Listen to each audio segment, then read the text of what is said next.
Hello and welcome to the long-awaited return of the Wholehearted Living podcast with myself, your host, Debs Thorpe, and I'm really thrilled to be here with you today. There's been a somewhat of a gap between these series on the podcast, and that's for really good reasons, which we will explore a little bit more as we go through the podcast. But really, it's going to take on a slightly different feel.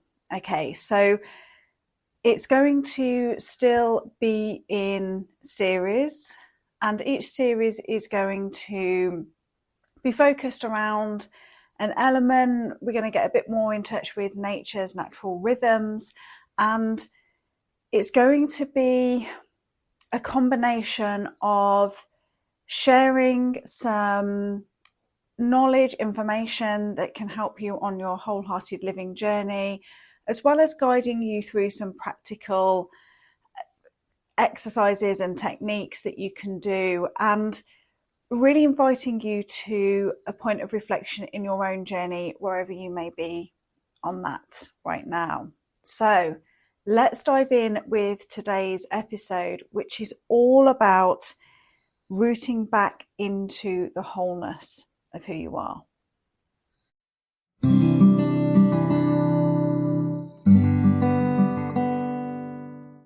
So I wanted to tackle probably a gripe I have had with the self-help personal development industry for a long time.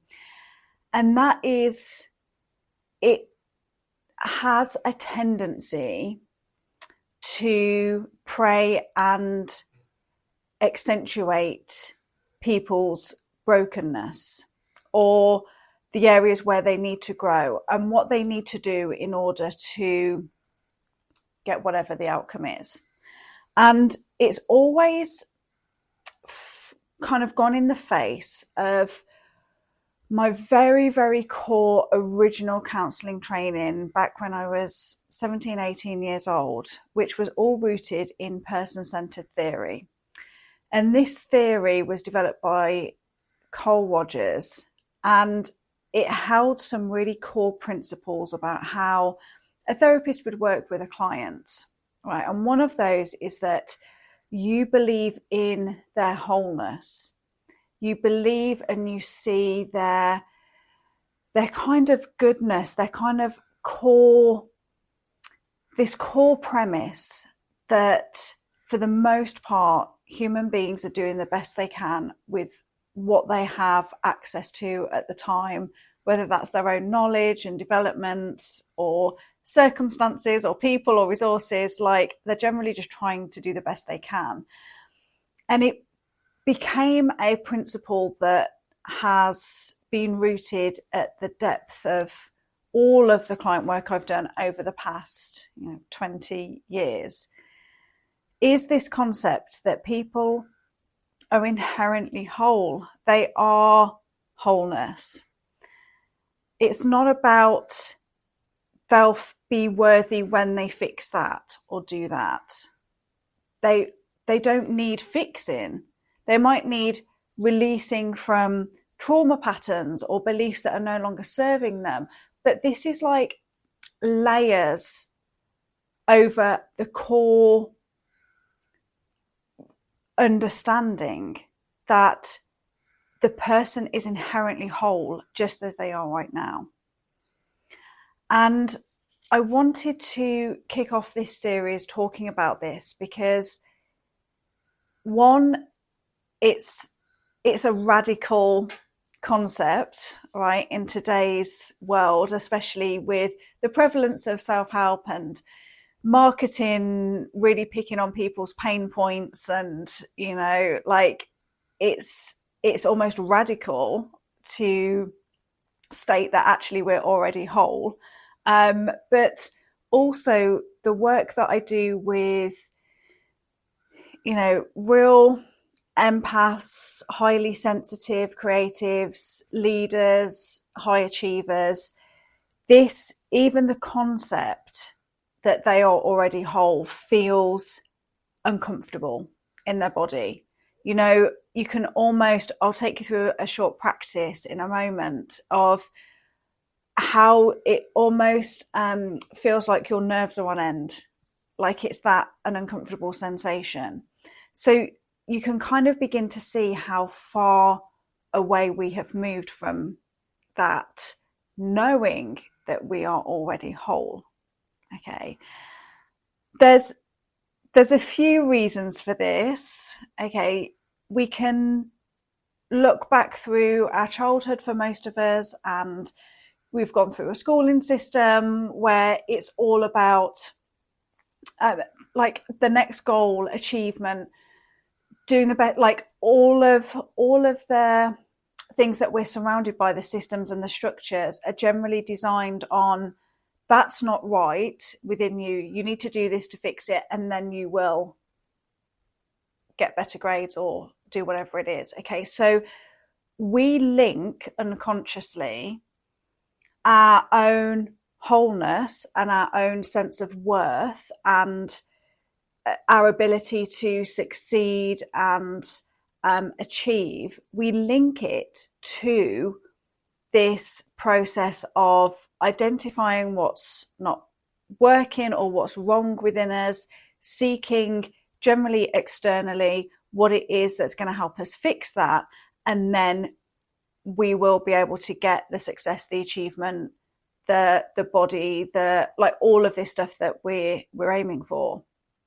And to be fair, you know, those goals that we're working towards and aiming for might not even be truly aligned with us. It's just the expectations and the beliefs of those around us, right? So you can hopefully already begin to see how this is like a layered approach that's on top of who you inherently are.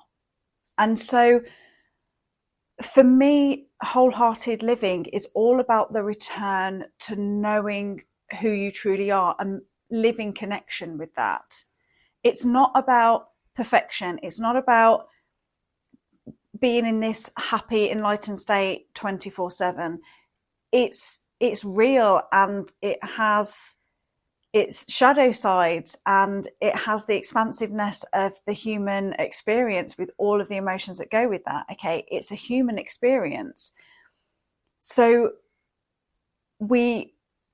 what I'm inviting you to do through wholehearted living and through all of the work that we do in the Institute here, it's not about fixing those layers. Okay, it's just about coming back to the return of the underneath of all of those layers. So we don't have to be working through all of these things individually. We literally return to the truth of who we are. We return to our wholeness. And from there, we build out. We build out a whole new structure. And then those layers that were there before, they're just irrelevant, right? So I hope that makes sense, because I wanted to bring this up, and I've seen it a lot with client work over the years, is because we tie our success, wholeness, motivation, achievement to this kind of like brokenness, if you like. You know, we're trying to prove that we're not that, or we're trying to change the way that we are so that we can get the success, all this kind of stuff. You know, we've all been there and done that stuff, right? Where you're going, oh, if I only just fix that, and if I just do that, and well, that's not working, so if I do that, then I'm going to get that. And then you get the thing and you're like, oh, like that's not done what I thought it was going to do. So we know this paradigm really, really well. What happens with high achievers and people who have built success and achievement this way is they fear the dismantling of that structure and that belief system and that layer, if you like, because they don't know what's on the other side of it. Okay. So they almost believe that if they accept their whole, just as they are right now, here in this moment, they don't need to do anything else. They don't need to prove anything. They don't need to fix anything. They're not broken. They're not damaged. If they accept their wholeness exactly as they are right now, that they will stagnate, that they will not care anymore, that they will be totally unmotivated, that they will become lazy, that they think that accepting themselves exactly as they are right now, not needing to be fixed, not needing to be saved, not needing to jump through any more hoops, is going to turn them into someone that they don't want to be, which is this kind of lazy, unmotivated, like festering in their own stagnation person. Okay, this is the polar opposite. And what I'm here to do, and I hope that this podcast episode really highlights this, is it's not that. When your brain goes into thinking, oh, if I accept myself exactly as I am now, and I don't need any of this external stuff to make me feel worthy because I inherently know I am worthy and I am enough. The structure, the character, the belief system that has been created around the need for the external validation and the success and the achievement and all of those things, that cannot comprehend you coming from a place of wholeness and enoughness. That part of you, that pattern, that script, that doesn't know. And that's the bit that has the loudest voice, because that's what you've been working from for likely many, many years. So we have to begin to tap into something different, and we have to be willing to let that pattern not have the strongest and loudest voice in the room, and allow the possibility of our wholeness and enoughness to come through. So, for some people, this can be really dramatic. It can feel like a death to that pattern. Like, it literally feels like that pattern needs to go, to be released. For other people, it's more of a journey of the wholeness, the enoughness, that core you having a strong enough voice, and it building and being nurtured and nourished, that takes over the dominant position, right? So the other pattern just kind of like falls into the background. Okay, so people's journey of this is different, but it's all the same concept, which is, it's not the part of you that is, the only word I can describe, right, is angsty. The part of you that feels uncomfortable, that it feels physically intolerable to sit with the phrase, I am whole, I am enough, I am enough right now in my wholeness. The part of you that is physically almost recoiling that idea is that pattern. It's not the entirety of who you are, even though it feels like that right now. It's the pattern. So what we're doing here through this work is we are seeing the pattern for what it is, not the entirety of who we are. It's a pattern. And we are then delving into all the other things that are us, and allowing that to have a voice. I almost want you to imagine it being like, you've got this, like, computers now are like super powerful, right? You can run many different programs, have lots of different things that you can do on them, right? So they're all running multiple software programs. And there's some that you're going to be using more than others. I'm thinking about my laptop. I use Google Chrome probably more than most, and video editing, you know, and there's some apps that are sat there and programs that are there, but they just I don't use them very often. And so the program that we have, that we use the most, is the thing that's most up to date. You know, it will keep on updating itself automatically, and you know, it's straight there on when we go to log in, it's ready to open up, compared to a program that we might not have used for a while. So then when we go to load it, it's slow, maybe it needs updating, you know. So what we're doing here internally is taking the default program that we've been just logging into automatically and using all the time, and we're really familiar with it. We're literally going, okay, I'm going to choose not to tap into that today. I'm not going to click into that today. I'm going to try this program. And it feels awkward and clumsy in the beginning, and maybe you've forgotten how to use it, and then it takes time to load, and then it's got to update. Like it can feel clumsy, it can feel unfamiliar in the beginning, but it's not because the program that you're used to is right or better, and this one is then by default worse and not true and not as good. It's literally your familiarity of using those systems. So your invitation today is to begin to open the possibility of utilizing a different, we're going to build a different pattern. We're going to use a different program.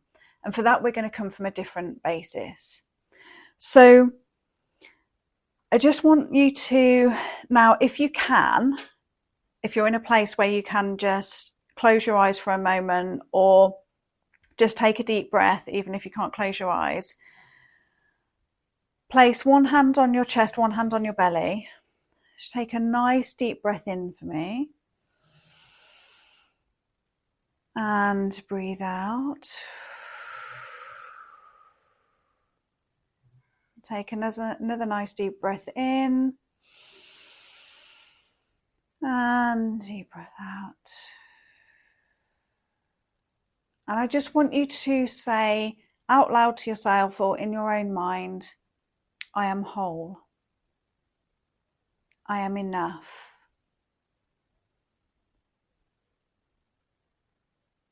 I am whole. I am enough, just as I am right now in this moment. Take another deep breath in and out.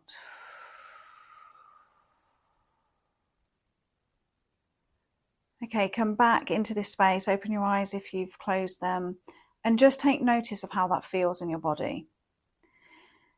Those sensations are kind of your clue as to whereabouts you are on this journey. So if it's feeling really uncomfortable, you don't believe a word of it, like this just feels like gobbledygook, okay, then this is your invitation to keep practicing. Keep just, even if you don't believe it right now, you can say that to yourself, like, okay, I don't believe this right now. I don't know why I'm saying it, but I am going to keep saying it.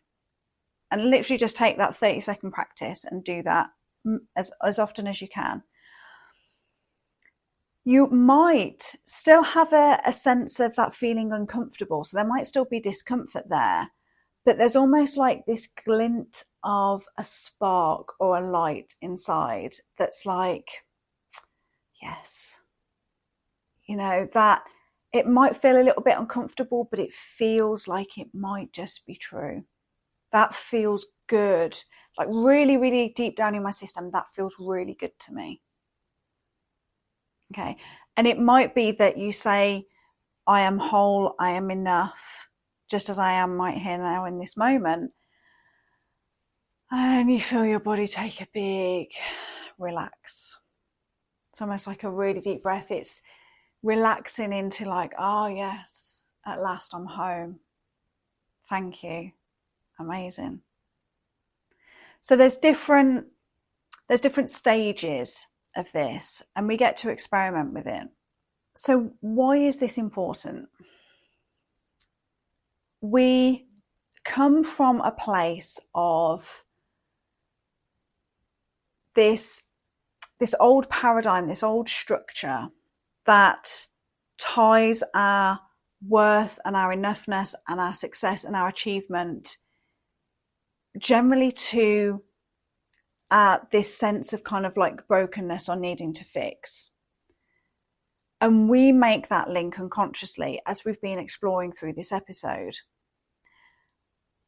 What it does is it almost puts you in this kind of like fear proving state.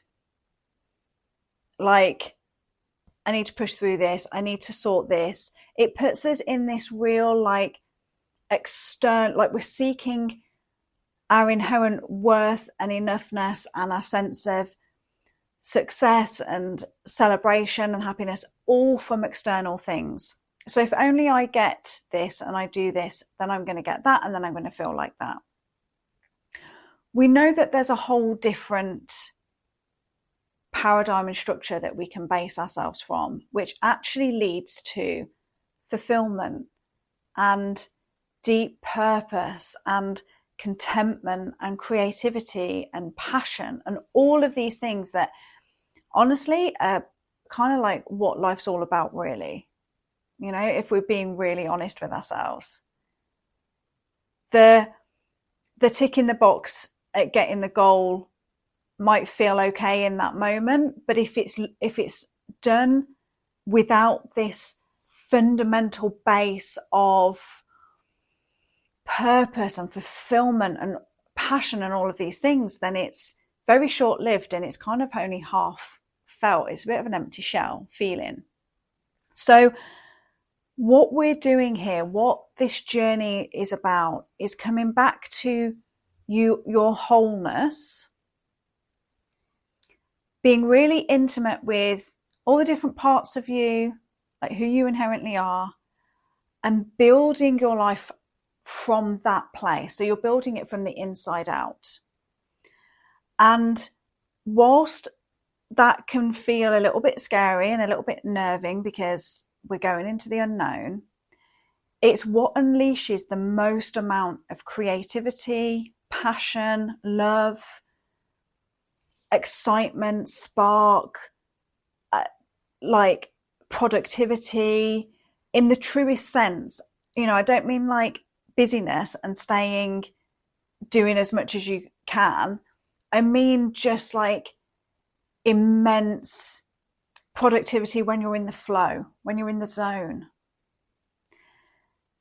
So we actually have access to so much more resources internally when we come from this place of wholeness. So I hope that you can hear that, and that this episode has been enough to spark the possibility that there's another way. So there's my invitation for you today from this episode, is to allow in the possibility of your wholeness. That your wholeness is knocking at the door of who you are right now, and you are willing to open the door to see what it's like, to invite it in. Okay. I invite you to just invite in the possibility. And if you're wanting to go beyond the possibility, and you want to explore and become more intimate with your wholeness, what that means, what actually we're talking about here, what we're rooting that into, stay tuned to the podcast. This series is all about rooting into that wholeness and how we expand from that place, right?